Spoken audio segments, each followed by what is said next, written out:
इस वक्त मौजूद हूँ समाजवादी कार्यालय के बाहर और आज यहाँ पे समाजवादी में बसपा छोड़कर गुड्डू जमाली ने अपने 10,000 कार्यकर्ता के साथ आज समाजवादी पार्टी को ज्वाइन कर लिया और हमारे साथ मौजूद हैं इस वक्त बातचीत करने के लिए सोशल एक्टिविस्ट अनुराग ओझा जी।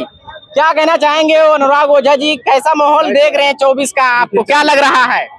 देखिए जनता तय करेगी और प्रधानमंत्री नरेंद्र मोदी ने जो जुमला फेंक दिया है ना कि अब की बार 400 के पार, तो अब जनता ने समझ लिया है भाई। और देश जितने भी विपक्ष के नेता हैं वो भी समझ गए हैं कि ईवीएम हैक होने वाला है। जब आप बताइए कि बैलेट पेपर से चुनाव होता है, प्रधानमंत्री नरेंद्र मोदी जी की सरकार हार जाती है। आप चले जाइए मेयर चुनाव में चंडीगढ़, वहां पे धांधली की जाती है। आप बताइए कि इतने छोटे से चुनाव में अगर प्रधानमंत्री नरेंद्र मोदी जी धांधली कर सकते हैं तो इतने बड़े चुनाव में कितनी बड़ी धांधली करेंगे ये जनता भी जानती है। आपको विश्वास है कि धांधली के बिना चुनाव नहीं होगा? बिल्कुल नहीं होगा। बिना धांधली के प्रधानमंत्री नरेंद्र मोदी की 5 सीट भी नहीं आने वाली है। ये 303 5 सीट 400 में 5 सीट नहीं आएगी, इतना कम आंक रहे प्रधानमंत्री को। मैं क्या कह रहा हूँ, आपकी नॉलेज कम है। 303 उनकी सीटें हैं, 545 लोकसभा सीटें हैं, ठीक नहीं। 400 की बात होकर जो प्रधानमंत्री खड़े होके बोल रहे हैं। एक चीज बताइए, उन्होंने कहा था सदन के अंदर ही उन्होंने बोला है। और सदन के अंदर उन्होंने एक बात और बोली थी कि जो जनता नहीं कर पाई वो ईडी और सीबीआई ने कर दिखाया, बोला था मोदी जी ने। तो मतलब साफ है कि ईडी, सीबीआई, ईवीएम, लश्कर भी तुम्हारा है, सरदार भी तुम्हारा है, तुम सच को झूठ लिख दो, अखबार भी तुम्हारा है। तो जब सब कुछ आपका है भाई, तो आप 400 पार करो या 500 पार करो, सब कुछ उनका है। आपको लगता है कि चुनाव मतलब इलेक्शन होने में मदद जो सीडी भी कर रहा है? बिल्कुल। चुनाव आयोग चूना लगाओ आयोग हो गया है। चुनाव आयोग देश की संस्था पे आप इतना बड़ा प्रहार कर रहे हैं। एक चीज बताइए कि लोकतंत्र का चौथा स्तंभ क्या होता है? मीडिया। और मीडिया के साथ में स्मृति ईरानी जी ने क्या किया था? जवाब दे दीजिए। बात छोटी है, सर को हिला दीजिए, बता दीजिए भैया क्या कहा था, आप बताइए। नहीं बताएंगे, खिसिया रहे। नौकरी से तो निकलवा दिया था। नौकरी से निकलवा दिया। अभी लोकतंत्र का चौथा स्तंभ है, इसको निकाल दिया जाता है। अब बताइए कि लोकतंत्र 3 स्तंभों पे रुक पाएगा? कुर्सी 4 पैरों पर अटी होती है। अब एक पैर को अगर तोड़ दिया जाए तो मोदी जी भी ढनक के गिर जाएंगे। तो ठीक उसी प्रकार 24 में इनकी सरकार भी गिरेगी। जितना इन्होंने परेशान किया, चाहे वो पत्रकार हो, महिला हो, किसान हो, जवान हो या फिर युवा हो, सबको इन्होंने परेशान करने का काम किया है। सब इकट्ठा होकर 24 में भारतीय जनता पार्टी का सुपड़ा साफ करते हैं। भाई अनुराग ओझा पार्टी ज्वाइन करने तो नहीं जा रहे हैं? भाई हम पार्टी भाजपा क्यों ज्वाइन करेंगे भाई? अनुराग ओझा भाजपा क्यों ज्वाइन करेगा? क्यों? अगर जैसे आप लोग को बता रहे हैं कि लोग मुंह में छोड़ के जा रहे हैं, मैं एक चीज बता दूं कि प्रधानमंत्री नरेंद्र मोदी का 2014 का जो मैनिफेस्टो था, 2019 का जो मैनिफेस्टो था, अगर आज अभी और इसी वक्त पूर्ण रूप से उसे लागू कर दिया जाए तो भैया हम तब सोचेंगे। लेकिन अगर लागू किया जाएगा तो मोदी जी कार्यकर्ता कह रहे हैं, उनके भाजपा कह रही है कि प्रधानमंत्री जो वादा किया था राम मंदिर का मुद्दा 370 इन सब मुद्दों पे आई थी, इस मुद्दे को पूरा कर रहे हैं। मोदी जी ने 15 लाख का भी बोला था। 15 लाख आए क्या दादा? आप क्या है 15 लाख? नहीं आए। मोदी जी ने कहा था 2 करोड़ रोजगार देंगे, 2 करोड़ रोजगार मिला क्या? मोदी जी ने कहा था महिला सुरक्षित करेंगे, महिला सुरक्षित हुई क्या? नहीं हुई। अब बताइए, उन्होंने कहा था किसानों की आय को हम दुगना करेंगे, किसानों की आय दुगनी हुई क्या? उन्होंने पीपर तिकली को, मतलब सब कुछ इनकी सरकार में भाई। मोदी के मतलब गारंटी की भी गारंटी। एक चीज बताएं, छोटा बच्चा है घर में, छोटा बच्चा है कि नहीं है? आपके घर में होगा। उतना डायपर भी लीक नहीं होता है जितना 2017 के बाद में उत्तर प्रदेश में पेपर लीक हो रहा है। भाजपा के सरकार में पेपर लीक हो रहा है। सख्त कार्रवाई की जाएगी। जब होगा तब देखा जाएगा, आज थोड़ी कर रहे हैं भाई। एक चीज बताइए, कन्नौज में एक लड़के ने फांसी लगा ली, अपनी डिग्रियों को जला दिया। अब उसके घर वालों पर क्या बीत रही है? सख्त कार्रवाई जब करेंगे तब करेंगे। लेकिन आज उसके माई और बाबूजी पर क्या बीत रही है ये न योगी जी बता सकते हैं, ना आप बता सकते हैं, ना हम बता सकते हैं। तो जिस तरह अखिलेश यादव पीडीओ का नारा लेके उत्तर प्रदेश में चले, राहुल गांधी जी साथ साथ, दोनों लोग साथ साथ हैं, तो आपको क्या लग रहा है 2024 में मोदी जी का विजय रथ रुकेगा यहाँ पे?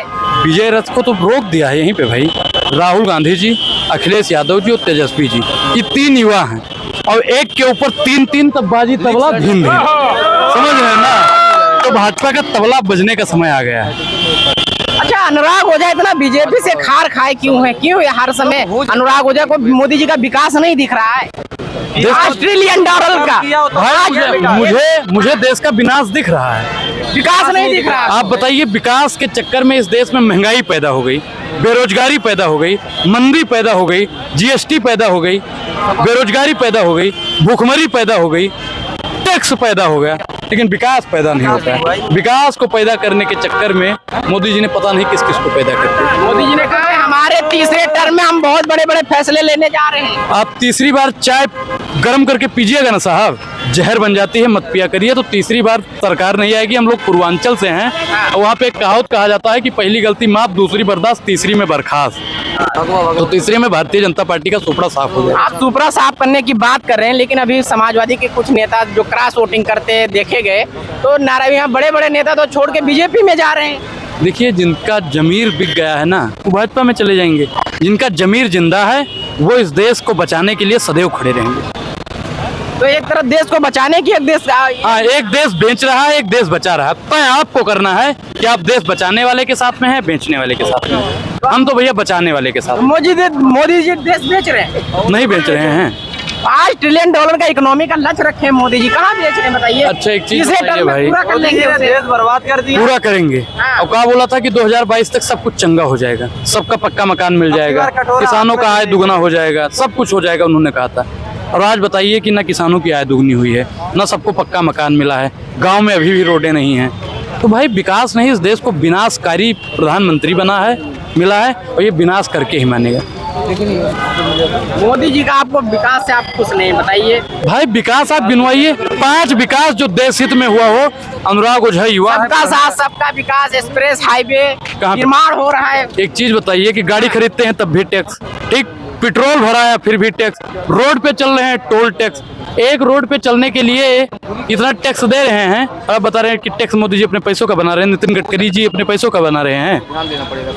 भाई हमारे पैसों का सब कुछ बना है इस देश में, और आप बता रहे हैं कि मोदी जी बना रहे हैं।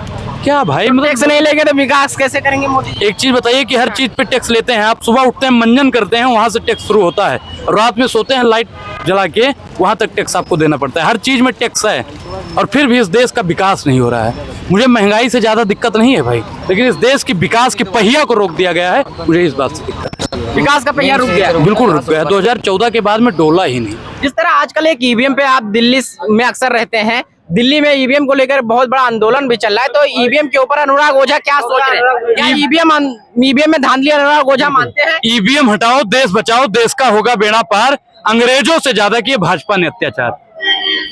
अगर ईवीएम हट के बैलेट पेपर से चुनाव होता है तो मोदी जी का सुपड़ा साफ, मोदी जी का सुपड़ा साफ, बिल्कुल साफ।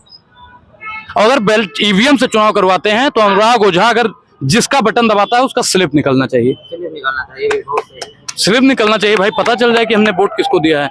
हम तो वोट मार रहे हैं भाई, साइकिल पे जा रहा है भाजपा को, हम वोट मार रहे हैं पंजे पे जा रहा है भाजपा में। तो ये तो भाई गलत बात है ना। जन विश्वास के साथ धोखा है, बिल्कुल जनता के साथ में छलावा करने वाला है। ये 2014 से छलावा करने वाले हैं। ये मोदी जी भावनाओं से खेल रहे हैं।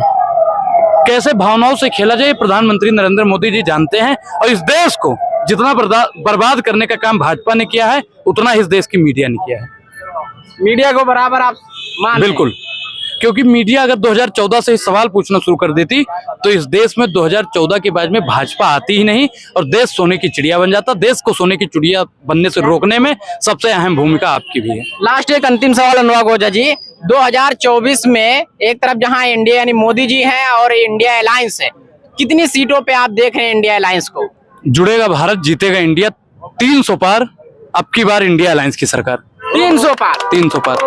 दोस्तों हमारे साथ है अनुराग ओझा, ये सोशल एक्टिविस्ट, जिस तरह इन्होंने अपनी राय रखी कि किस तरह और 300 के पार इंडिया अलायंस जा रहा है, और मोदी जी कहीं ना कहीं सत्ता से बाहर जा रहे हैं, और ये इंडिया अलायंस वापसी कर रही है।